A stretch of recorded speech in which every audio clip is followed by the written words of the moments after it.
Hello guys, welcome back to channel Kureghar vlog. আবার চলেছি একটা নতুন গল্পের সাথে। আগের দিন তোমরা দেখেছো মায়ের বাড়িতে ভাইয়ের বার্থডে সেলিব্রেশন করছিলাম, তো আজকেও মায়ের বাড়িতেই মাছ ভাজা করছি। এই পুজো সেই পুজো করে বাড়ি যাওয়াই হচ্ছে না। এখন আমি আর দিদি দুজনে মিলে রান্না বান্না করছি হোটেলের, আর বাড়ির কি রান্না হবে সেটা তো বড়মশাই দেখাবে। চলে এলাম রাহুলের কাছে। রাহুল দেখি পেঁয়াজ কাটা শুরু করে দিয়েছে, কারণ ওর ছিল আগের দিন বার্থডে আর আমাদের বলেছিল ট্রিট দেবে। তো বার্থডে ট্রিট হিসাবে আমরা বলেছি সবাই মিলে বিরিয়ানি খাবো, সেই জন্য ও এখন বিরিয়ানি জোগাড় করছে। আর ও কিন্তু এইসবের দিক দিয়ে খুব এক্সপার্ট। ও আজকে সারাদিন বিরিয়ানি বানাবে আর আমি কিন্তু দেখে দেখে শিখবো কি করে বিরিয়ানিটা বানায়। দেখতে দেখতে কিন্তু পেঁয়াজ কাটা হয়ে গেছে আর চলে এসেছি মাংসর কাছে। মাংসগুলো আগে থাকতে কাটা ছিল, ভালো করে ধুয়ে নিচ্ছি। আর এদিকে এসে দেখি দুই রাঁধুনি কড়া থেকে কি গরম গরম তুলে মুড়ি দিয়ে খাওয়া শুরু করেছে। দেখে তো মনে হচ্ছে মাছের তেল পোটা, মনে হয় পরে পাবে না বলে এখনই সাবার করে দিচ্ছে। আমি আসছি দেখে ঝপ করে খেতে চাইছিল, কিন্তু এত গরম তাড়াতাড়ি খেতেই পাচ্ছিল না। রান্না করতে করতে দুই রাঁধুনি কোথাও একটা চলে গেছে আর আমাকে দায়িত্ব দিয়ে গেছে এই মাংস কষার। আর এদিকে কিন্তু আলু ভাজা হয়ে গেছে মাংসর জন্য। আর এদিকে রাহুলও কিন্তু আমার সাথে সাথে পেঁয়াজটাকে ভেজে নিচ্ছে বেরেস্তার জন্য। ও কিন্তু তাড়াতাড়ি শুরু করে দিয়েছে, কারণ বেলা অনেকটাই হয়ে গেছে। পেঁয়াজগুলো কিন্তু বেশ ঝিরিঝিরি করে কেটেছে আর দেখতে দেখতে কিন্তু পেঁয়াজগুলো একদম বেরেস্তার জন্য ভাজা হয়ে গেছে, পুরো ব্রাউন ব্রাউন কালার। এদিকে বিরিয়ানির মাংসটা ম্যারিনেট করার জন্য প্রথমে দিয়ে দেওয়া হলো টক দই, তারপর একটু লঙ্কার গুঁড়ো, গোলাপ জল, কেওড়া জল, একটু ঘি দেওয়া হলো সামান্য পরিমাণ মতন। বিরিয়ানির মেন উপকরণ কিন্তু এই ঘি। আর তারপর একটু দিলাম বিরিয়ানির মশলা, তারপরে ভালো করে এটাকে মাখিয়ে রেখে দেওয়া হলো ম্যারিনেশনের জন্য। এবার এটাকে রেস্টে রেখে দিলাম যাতে মশলাগুলো মাংসের মধ্যে ঢুকে যায়। আর এরপরে চলে এলাম আলুগুলোকে ফ্রাই করতে। আলুগুলো কিন্তু আগে থেকে সিদ্ধ করা ছিল, সিদ্ধ করলে বেশ সফট হয়, যখন ভাঙার সময় একদম তুলতুলে থাকে। তো এইগুলোকে ভালো করে ভেজে নেওয়া হবে। আর আমি এদিকে চলে এসেছি মাংসটাকে কষতে। এটা কিন্তু পোলট্রির মুরগি, তাই বেশি কষলে ভেঙে যাবে। আর কষাও কিন্তু অনেকক্ষণ ধরে হচ্ছে। বিরিয়ানির মাংসগুলোতে মশলা মাখানো হয়ে গেল, আলুগুলো ভাজা হয়ে গেল, তাই বেশি দেরি না করে জল ঢেলে দিলাম।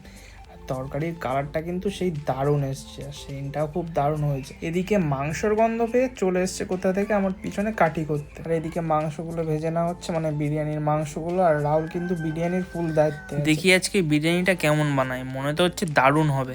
আর এদিকে চিকেনগুলো লাল লাল হয়ে গেছে, তো সেই জন্য তুলে নেওয়া হচ্ছে।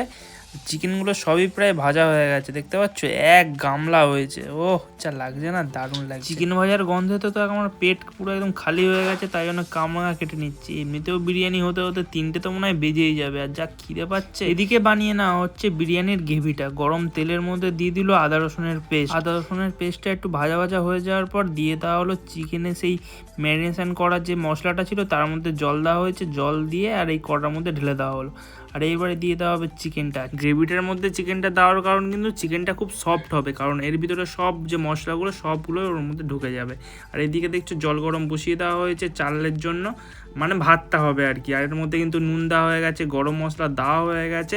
আর এই জলটা ফুটে গেলে আমরা চালটার মধ্যে দিয়ে দেবো। ওদিকে ভাত হওয়ার মধ্যেই কিন্তু আমাদের হাঁড়িটাকে সাজিয়ে নিতে হবে, তাই হাঁড়িতে বেশি করে দিয়ে দেওয়া হলো ঘি, যাতে তলায় চিকেন আলুগুলো না বসে যায়। আর এইবারে হাত দিয়ে ভালো করে বুলিয়ে নেওয়া হচ্ছে। এইবারে মেন পালা আলুগুলোকে সাজিয়ে নেওয়ার, তাই জন্য আলুগুলোকে আগে থাকতে ঢেলে নিয়েছে আর এরকম এক এক করে আলুগুলোকে সাজিয়ে নিচ্ছে। এইভাবে আলুগুলো না সাজালে বিরিয়ানি কাটানোর সময় কিন্তু আলুগুলি ভেঙে যাবে। তারপরে চিকেনগুলো পরপর সুন্দরভাবে সাজিয়ে নেওয়া হচ্ছে। এরকম করে না সাজালে এইগুলোও কিন্তু ভেঙে যেতে পারে। তারপরে উপর থেকে দিয়ে দেওয়া হলো অল্প একটু দুধ। এবার এটাকে রেখে দিয়ে বিরিয়ানির গ্রেভিটাকে বানিয়ে নেওয়া হবে। চিকেনের গ্রেভির মধ্যে একটু ঘি, একটু গোলাপ জল, একটু কেওড়া জল, বিরিয়ানির মশলা আর একটু মিঠা আতর। এইগুলো কিন্তু যতটাই কম দেবে ততটাই ভালো। আমরাও মোটামুটি কমই দিয়েছি, কারণ আমরা ঘরোয়া রান্না খাবো। তো এদিকে জল ফুটতে শুরু করে দিয়েছে আর যে চালটা ভেজানো ছিল চালটা দিয়ে দিলাম। চালটা কিন্তু বেশ 1 ঘন্টা মতন ভিজিয়ে রেখেছিলাম, আর চালটা কিন্তু ভেজাতেই হবে, না হলে চাল বাড়বে না। বিরিয়ানির যে গ্রেভিটা বানিয়েছিলাম, গ্রেভিটা এবার মাংস আর আলুর মধ্যে অল্প করে ছড়িয়ে দেবো।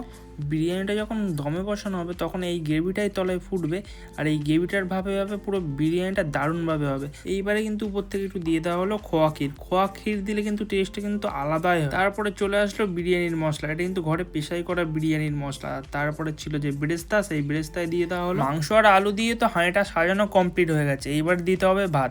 আর ভাতটা কিন্তু 80% মতন সিদ্ধ করতে হবে। 80%-এর থেকে কম হলে ভাতটা শক্ত থাকবে, আর 80%-এর বেশি হয়ে গেলে ভাতটা গলে যাবে। তো সেটাই দেখা হচ্ছে। দেখতে দেখতে ভাতটা কিন্তু সিদ্ধ হয়ে গেছে, তাই ছানটা দিয়ে ভালো করে ফ্যান ঝাড়িয়ে হাঁড়িতে দিয়ে দিচ্ছে। আর এই ছানটাটা কিন্তু অনেক বড়, ওদের আগে বিরিয়ানির দোকানে এই ছানটাটাই ব্যবহার করা হতো। একবারেই বেশ অনেকটা করেই ভাত উঠছে, একবারেই হাঁড়ি হয়ে গেল বলে। আস্তে আস্তে সব রাইসগুলো প্রায় হাঁড়িতে দেওয়া হয়ে গেছে। এইবারে পালা আবার হাঁড়িটাকে ভালো করে সাজিয়ে নেওয়া। এবার ভাতের উপর অল্প করে দুধ ছড়িয়ে দেওয়া হচ্ছে যাতে ভাতটা কম গলে। আর তারপরে যে গ্রেভিটা ছিল চিকেনের, সেই গ্রেভিটা উপর দিয়ে ছড়িয়ে দেওয়া হচ্ছে। এই গ্রেভিটা দেওয়ার ফলে কিন্তু বিরিয়ানির যে মেন কালারটা সেটা আসবে। তারপরে উপর থেকে আবার বেরেস্তা ছড়িয়ে দেওয়া হচ্ছে। তারপরে আবার একটু দেওয়া হলো খোয়া ক্ষীর। আর এটা কিন্তু মাঝের লেয়ার, এরপরে আবার রাইস দেওয়া হবে। তাই চলে এলো আবার রাইস। দেখতে পাচ্ছ একদম ঝুরঝুরে রাইস। আর এই রাইসটা কিন্তু আগের যে রাইসটা ছিল তার থেকে একটু বেশি সিদ্ধ করা হয়েছে, কারণ এটা উপরে থাকবে আর দমটাও কম পাবে।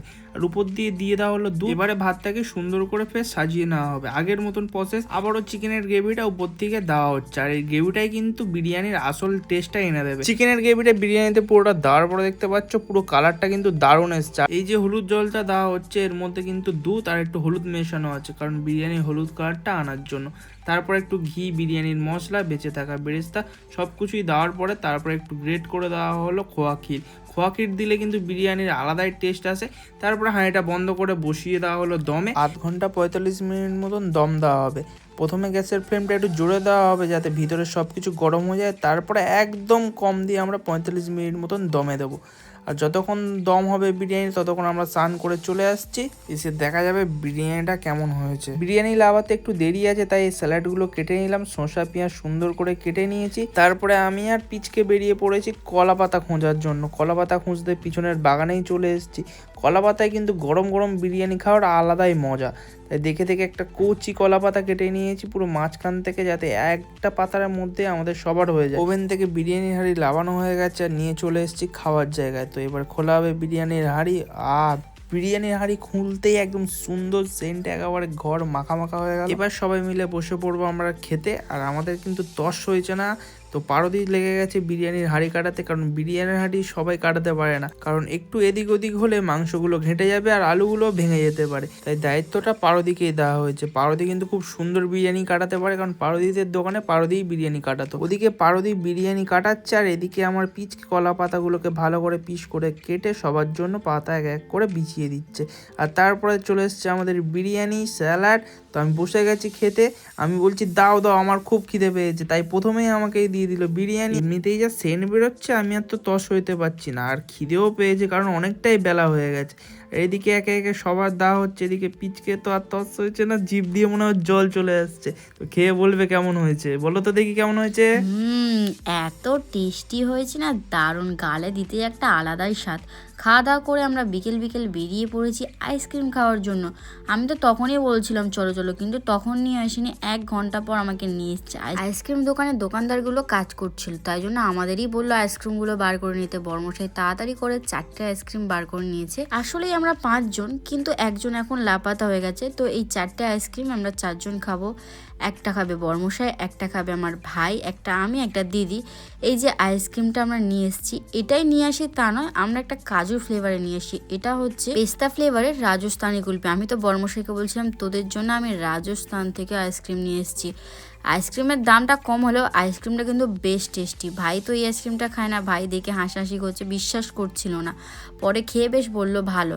তো খাওয়া দাওয়ার পর একটা ঘুম দিয়ে দিয়েছিলাম। ঘুম থেকে উঠতেই দিদি বলল বাউনি দিতে হবে। এই যে বাউনি দিদি বাঁধছে ধানের শীষ, বেলপাতা, দুলপো ফুল, আম পল্লব, সর্ষের ফুল, অনেক কিছু দিয়েই বাঁধে। আমাদের কাছে যেটুখানি সুগার ছিল সেটুখানি দিয়ে বেঁধেছি। তারপর দিদি এক এক করে বাউনি দিচ্ছে আর বর্মশাই এখানে শাঁখ বাজাচ্ছিল। আমি বললাম আমি মন্দিরে উঠবো না, আমি জামা কাপড় ছাড়িনি। ছেলেদের তো ওরকম কোনো ব্যাপার নেই, আর বর্মশাই তো পুজো আচ্ছা ভালোই পারে। আর শাঁখ বাজানোর চেষ্টা করছিল, তবে শাঁখ একটু বাজাতে পেরেছে। লাস্টে দিদি বলে তোর শাঁখ বাজাতে বাজাতে আমার বাউনির সব দেওয়া কমপ্লিট হয়ে যাবে, দিয়ে আমার কাছে শাঁখ দে বলে দিদি নিয়ে নিল। প্রথমে মেন মন্দিরে দেওয়া হয়ে গেছে, তারপরে তুলসী মণ্ডপে দিচ্ছে, দিয়ে দিদি নিজেই শাঁখ বাজাচ্ছে। বাউনি দেওয়ার সময় কিন্তু একটা মন্ত্র বলতে হয়। তোমরা কে কে জানো মন্ত্রটা অবশ্যই কমেন্ট করে জানিও, আমি তো ভুলে গেছি। আর ছোটোবেলা থেকে ঠাম্মাই বাউনি দেয়, বড় হওয়ার পরে তো দিদি দিয়েছে। আমি কোনোদিন বাউনি দিইনি। চালের উপরে বিশেষ করে বাউনি দিতেই হয়। বাউনি দিয়ে কিন্তু পিঠে করতে হয়, অনেকে আজকেই করে পরের দিনও করে। তো আজকে আমরা অল্প করেই পিঠে করছি, এই যে আজকে পিঠে। আর এটাকে বলছো সরু চাকলি। সরু চাকলি কতগুলো হয়ে গেছে, আর আজকে পিঠে মাত্র 3টে। ও আগে 3টে করেছিলাম, সেগুলো নুন ছাড়া করে ঠাকুরকে দিতে হয় আজকের দিনে। অনেকের গোয়াল ঘর আছে, তাদের গোয়াল ঘরে দিতে হয়, পুকুরে দিতে হয়, ঠাকুরকে দিতে হয়। আমরা ঠাকুরকে দিয়েছি আর পুকুরে দিয়েছি। ছোটোবেলায় আমাদের অনেক গরু ছিল, প্রথমেই গোয়াল ঘরে দিয়ে আসতাম, ঠাম্মা বলতো দিয়ে আসতে, আমি ছুটে ছুটে গিয়ে দিয়ে আসতাম, কাছেই ছিল তো। এখন নেই, সেগুলো খুব মিস করি জানো তো। এদিকে বলতে বলতে আমার দিদির সরু চাকলিটা একদম গোল হয়েছে। সরু চাকলির মধ্যে দেওয়া ছিল ডাল আর গুঁড়ি, ব্যাস এইটুখানি। আর নুনটা তো দিতেই হবে মাস্ট, নাহলে টেস্ট হবে না। তো সরু চুগলিগুলো খুব সুন্দর। আর এইবারে ডালটা একটু অন্যরকম ছিল, সেই জন্য একটু সবুজ সবুজ তোমরা দেখতে পেয়েছো। খোলাওয়ালা ডাল ছিল তো সব খোলা তাড়াতে পারিনি। এখানে বলতে বলতে আমার আজকে ভিডিওটা হয়ে গেছে, কিন্তু আমি তুলতে পারছি না। দিদি বললো দে আমি তুলে দিচ্ছি। দোষটা আমার নয়, দোষটা গ্যাসের, কে বোঝাবে। ঠিক আছে, আমি বললাম তুমি তোলো, তুমি যদি পারো। তো দিদি অনেক খোঁচাখুঁচি মেরে, মানে কোন মেরে মেরে মেরে মেরে ফাইনালি এটা তুলেছে। গ্যাসেতে এত দেরি হচ্ছে না আজকে পিঠে, কি বলবো। তোমরাই দেখো, দিদি সরু চাকলি পুরো কমপ্লিট হয়ে গেছে, এই যে লাস্ট হচ্ছে। আর এদিকে আমার আজকে পিঠে এখনো কত বাকি। আর এই যে মাত্র হাঁড়িতে তুমি দেখতে পাচ্ছ চারটে কিন্তু হয়নি, হতে হতে সবার খাওয়া হয়ে গেছে। দুটো একটা করে খাওয়া শুরু করে দিয়েছে সবাই। এদিকে বরমশাই বলছে আমার খিদে পেয়েছে বলে খাওয়া শুরু করে দিয়েছে। তারপর আমি বললাম খাওয়া হয়ে গেলে এখানে আসো। দিদি যেহেতু সরু চাকলি হয়ে গেছে, গ্যাসটা ফাঁকা যাচ্ছিলো, এখন করব রসবড়া। রসবড়া তোমরা কে কে খেতে পছন্দ করো অবশ্যই কমেন্ট করে জানিও। আমি কিন্তু খেতে খুব ভালোবাসি, কিন্তু কোনোদিন করিনি, ফার্স্ট টাইম। প্রথমে চিনির রস করে নিয়েছি, করে নিয়ে এবার ডালের বড়াগুলো ভাজবো। পুরোটা দিদি পাশ থেকে বলে দিয়েছে, আমি শুধু প্রসেসটা করছি। ডালেতে শুধু নুন দিয়ে ভালো করে ফাটিয়ে নিয়েছি। আমি তো প্রথমে ভয়ই পাচ্ছিলাম যে কেমন কি হবে, কিন্তু একটা ডালের টুকরো ছাড়তে দেখছি কত ফুলে ব্যাং হয়ে গেছে। তারপর বরমশাই দিকে ভাজা শুরু করে দিচ্ছে, একজন ছাড়লে একজনকে তো ভাজতে হবে। বড়ার কালারটা খুব সুন্দর লাগছে, আমরা ভাবছিলাম যে এরকম তুলে নেবো নাকি আর একটু লাল করবো। বরমশাই বললো আর একটু ভাজি। আর আমি এদিকে আজকে পিঠেটা দেখছিলাম। আমি বললাম যতক্ষণ আজকে পিঠে হবে ততক্ষণ আমাদের রসবড়াটা হয়ে যাবে, কিন্তু আজকে পিঠে হচ্ছে আর না। লাস্টে আমাদের বড়া তোলা হয়ে গেল। বড়াগুলো বেশি লাল করিনি, মোটামুটি লাল করেছি। আর এদিকে গরম রসে প্রথমেই বরমশাই ছেড়ে দিল। চিনিটা কেমন তলায় বসে গেছিলো, আমার মনে হয় এক্ষুনি রস বড়া হয়ে যাবে। কিন্তু ছোটোবেলায় দেখেছি আজকে রসে বড়া দেয় আর পরের দিন খাওয়ায়। তো আমাদের মোটামুটি সব বড়া কমপ্লিট। আর এদিকে মাত্র দুটো আজকে পিঠে বাকি। আজকে পিঠের হাঁড়িতে দেখো কতগুলো আজকে পিঠে হচ্ছে। যে কটা দিয়েছিলাম না গরম রসে সব গলে গেছে, সেগুলো তুলে নিয়েছি। তুলে নিয়ে এই সব কটা বড়া লাস্টে দিয়ে দিলাম। এইবারে এটা থেকে যাবে, এটা কালকেই খাওয়া যাবে, এটা আর আজকে খাওয়া যাবে না, কারণ রসটা পুরো ঠান্ডা করে নিয়েছি। গরম রসে দিলে বড়া ফুলে ব্যাং। সরু চাকলি হয়ে গেল, রস বড়া হয়ে গেল, আজকে পিঠে এখনও হচ্ছে। এই যে লাস্ট আজকে পিঠেটা হচ্ছে, মানে মালসায় হাত দিয়েছি, মানে বুঝতেই পারছো একদম ঠান্ডা, তলায় গরম।